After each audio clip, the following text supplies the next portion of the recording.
today on CityCast Denver. Growing up, I always heard about Annie Oakley, the cowgirl from the Wild West. But who I wish my history classes were teaching me about instead was Rattlesnake Kate, Colorado's very own badass Wild West woman. Musician Neela Pekarek apparently felt the same way and ended up writing and recording a whole concept album in 2019 about the legend of Kate Slaughterback and how she got her nickname. She saw just one snake, then two, then 10, pulled out a .22 rifle and the massacre began. Before too long she had no bullets left, grabbed a sign right out of the ground and clobbered them to death. Neela's album Rattlesnake was her solo debut after she left the Lumineers, a Grammy-nominated act she had toured the world with for 8 years. And since then, it's turned into something way bigger than the album. Playing now at the DCPA is Rattlesnake Kate, the musical. Neela joins me today to talk about the album, the musical adaptation, and why the legend of Rattlesnake Kate got so stuck in her head. Today is Tuesday, February 8th, 2022. I'm Bree Davies, and this is CityCast Denver.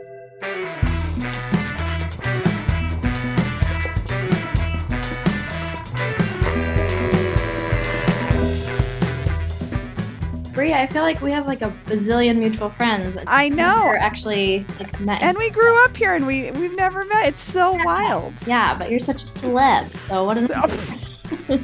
You are! Are you kidding me? Well, Neela Pekarek, welcome to CityCast Denver. Thank you so much for having me. Before we jump in, I just want to explain what the legend is surrounding Kate Slaughterback, or Rattlesnake Kate, because she apparently killed 140 rattlesnakes by herself in 1925 when she came across a rattlesnake migration near her farm on the Eastern Plains. And what is most wild to me is that she did this while her 3-year-old was with her on her horse. And I guess the legend is that she even collected all the skins later and turned them into a dress, which exists. We've seen it. But let's back up and start with who Rattlesnake Kate is. Can you tell me what kind of a person she was? I think the best way to sum her up, which is hard to do, is to describe her as unconventional. She was really tough and really outspoken, and she didn't really worry about how that had consequences. And so, she was a woman who was married and divorced 6 times. And, and at the time, she was a person that lived from, the early 1900s into the 60s, and it just wasn't heard of very often. It's not heard of very often today to have 6 marriages and 6 divorces, but... yeah, unconventional. I think she really, she was exactly who she was, authentically herself at whatever cost. So in reading and researching her, do you think that these stories about her are true? I would love to believe all these stories are true. I mean, what happened with the rattlesnakes is between her and her horse and her 3-year-old son. Those were the only witnesses to the story. But she did have 140 rattlesnake skins that she was photographed with. Whether it took her 2 hours and, the way she killed them, which the legend says she shot what bullets she had, and then she grabbed a no hunting sign from the ground and clobbered the rest. Wow. I'm just going to take her word for it. I'm into that. Yeah, I imagine it's hard to wrap your brain around that. So I understand if people have some did that really happen? Yeah, but we hear a lot of stories in history about men doing much wilder things. And I have to say, as a new mom, I can't imagine the things that she faced out on the plains as a mom with a kid. And I'm going to choose to believe it too. It sounds pretty incredible. I mean, even just keeping a 3-year-old still on a horse for 2 hours, that's... Without all the modern conveniences we have, I'm like, this woman was probably amazing. Yeah, yep, that's my thought too. And I know that you sort of discovered her story when you were in college, right? And here you are all these years later creating an entire work. You created an entire work of art around her and then grew it into this even bigger piece of art. What was it about Rattlesnake Kate that said to you, I want to make an entire record about this person? Yeah, as you said, I discovered her around my college years. I went to school up in Greeley at University of Northern Colorado, and at the Greeley Historical Museum, they have her iconic rattlesnake dress on display, and she just kind of got like stuck in my soul. And it was one of those stories that I brought it up at every chance I could get. I dressed up as her for Halloween, and I just thought about her a lot. And, you know, in the back of my mind, it was just one of those things that was always like, why does nobody know this story? And so it wasn't until many years later, around 2015, I was on a break from my touring schedule with the Lumineers, and I had downtime and creativity flowing and just kind of started writing songs without a lot of intention. I just knew I couldn't stop thinking about her, and I kind of had to write this material. And as I learned more about the storytelling, it just felt like the medium lent itself so well to a song cycle, concept album kind of thing. But in a dream world, I would have loved for it to become a musical. On my face, Rocky Mountains send a chill down my spine. I tug my coat close and trek out across the land.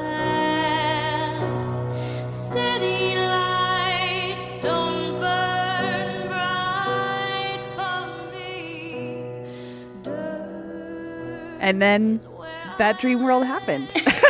Here we are. It's really like out of hand.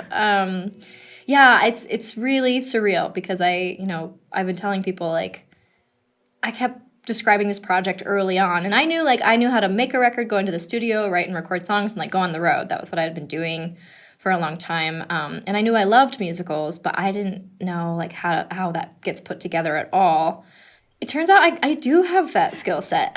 I just like horrible imposter syndrome. But No, I'm like, you've done some pretty incredible things, so I'm not surprised that you acclimated immediately and were like, oh, I can also apply this, the brain that I use, the parts of my brain that I use to create a concept album into something that's more of a fuller picture of this character and this person. yeah. Cause I'm better than that showbiz queen.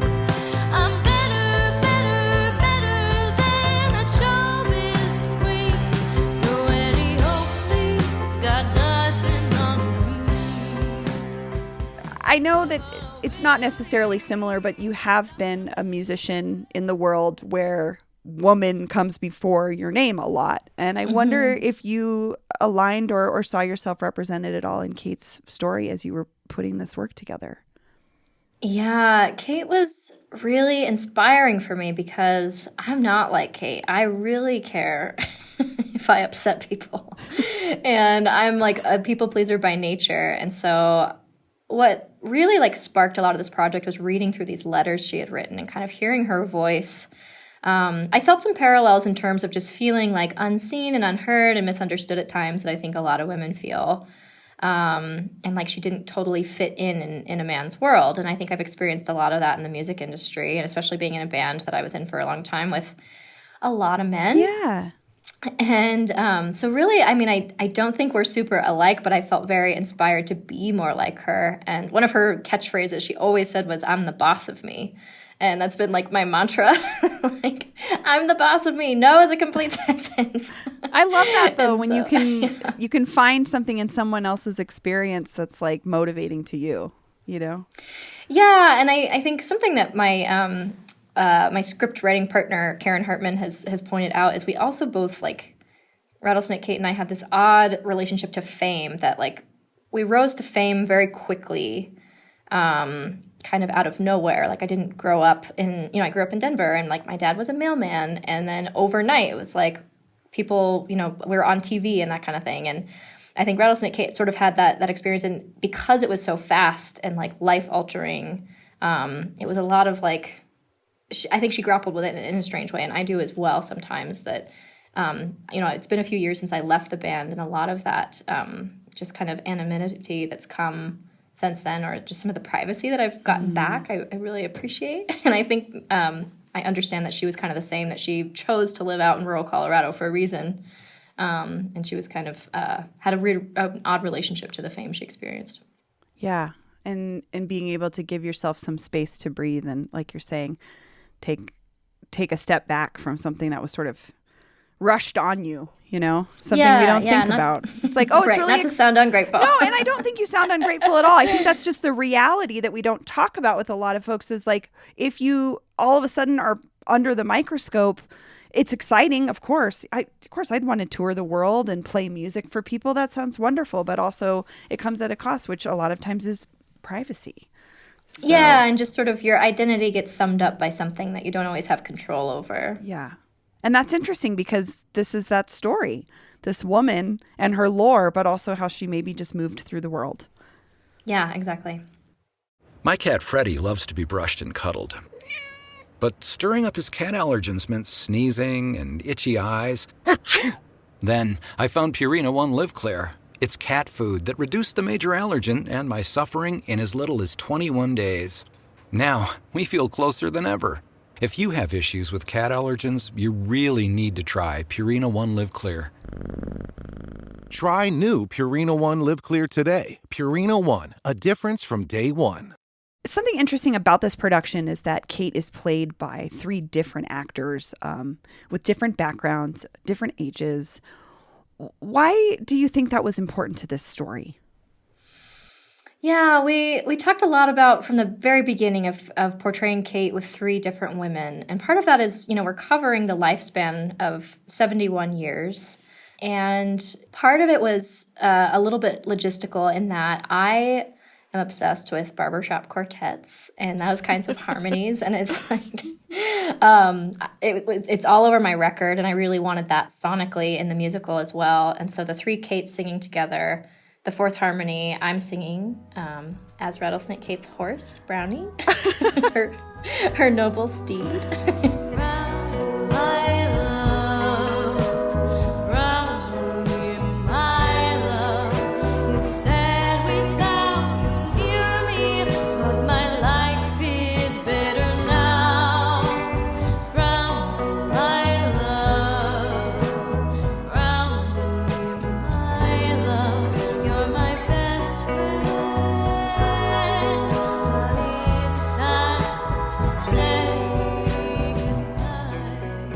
I'm so delighted that we're portraying her this way because not only do you get to just play with lots of different colors and voices in the singing part of things, but there's so much depth that an actor can bring if they've experienced a lot more life and so much youth and excitement that perhaps a younger actor brings and women are dynamic. Yeah. and certainly Rattlesnake Kate was dynamic. And so having women that, bring so many different things to the table, it's been really a joy to watch. And I'm thinking about, oh gosh, in the movie of my life, it would be kind of awesome to have multiple people play you because you were so many different things. We're so many different things through our lifetimes. Totally. And, I think a lot about the roles that are written for women of a certain age and really wanting to write this story true where, Rattlesnake Kate, she got into bar fights like well into her 60s. It was like dancing on bars in her rattlesnake dress, well into her life. And so I think, there's so much life left to be talked about with women and we don't always have stories written about that. So it's really awesome to get to write this 3rd part of Kate's life and have awesome actors portray it. Well, Neela, thank you so much for talking with me today. Yeah, it's been a pleasure. So lovely.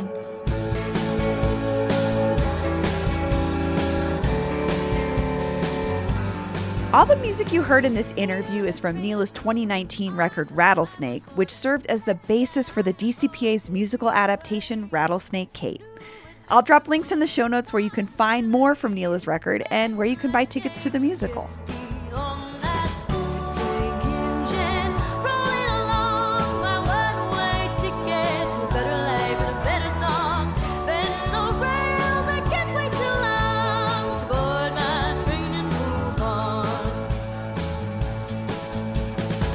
And here's what else is happening in Denver today. After talking to Colorado Newsline reporter Chase Woodruff yesterday about the upheaval at Douglas County Schools, we checked in with Nada Altman and Ishmi Kalra. They're the parents I spoke with last summer who were involved in crafting the equity policy that the new conservative school board majority is so keen on changing. There is a resolution that was already passed that sort of minimized the action of that policy, but the policy was still in place. what is very frustrating is that you can talk to anyone. No one can pinpoint what they don't like about the policy. What the policy is just saying is that we are going to take action to really do preventive work and create a culture where we value and accept our differences. Ishmi and Nada were so upset about the conservative majority's effort to oust Superintendent Wise that they joined the protesters outside in 20-degree weather last Thursday. It's been I think an emotional roller coaster. Ish and I went together to the rally that happened on Thursday, and we were both crying. There were maybe 1,000, 2,000 people, maybe more, around the Wilcox building, which is the main administration building for Douglas County. It wasn't just teachers. There was a lot of students there. There were a lot of parents there supporting teachers and staff and students. There were community members. And, that is the ray of hope that I feel like our community wants. They want to not be fighting this tug of war politically, and to see the pride flag and the American flag and all the signs. One of them was, it's so bad that even the introverts are out here. And that really, really spoke to me, because I truly am an introvert. And from somebody who's an immigrant, I can tell you, it was a powerful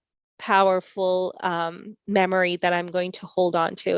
Nada lives in Denver now, but she was upset enough to drive down to Douglas County last week, in part because of how much she appreciates Superintendent Wise's impact on the district. So what you see happening in Douglas County is really, if you look at the election result maps, there's a huge clash and a progression towards inclusivity, towards a different vision of the future, and the old that sort of doesn't understand it.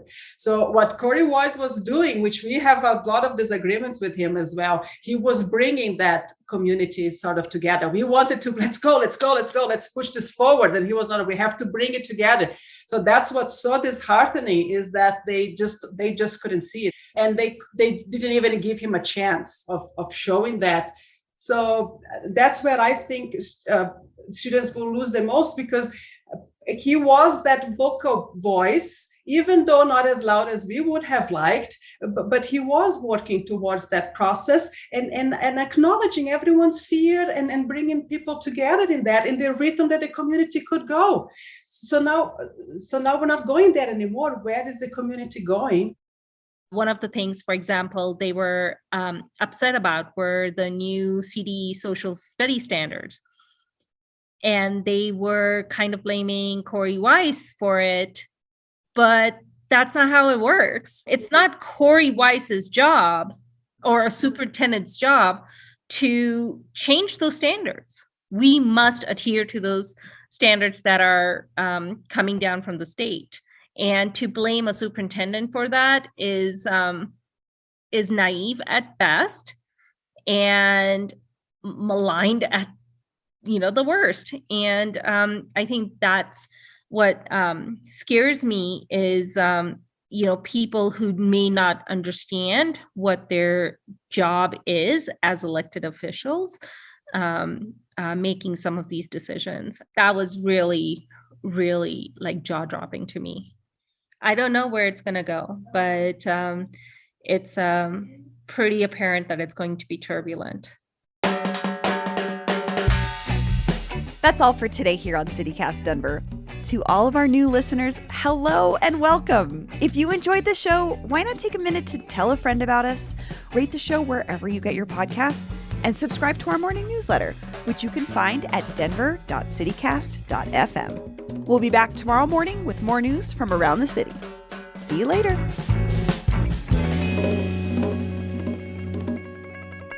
Kate Slaughterback or Rattlesnake. I knew that was going to happen at some point. It's my new band, Rattlesnake.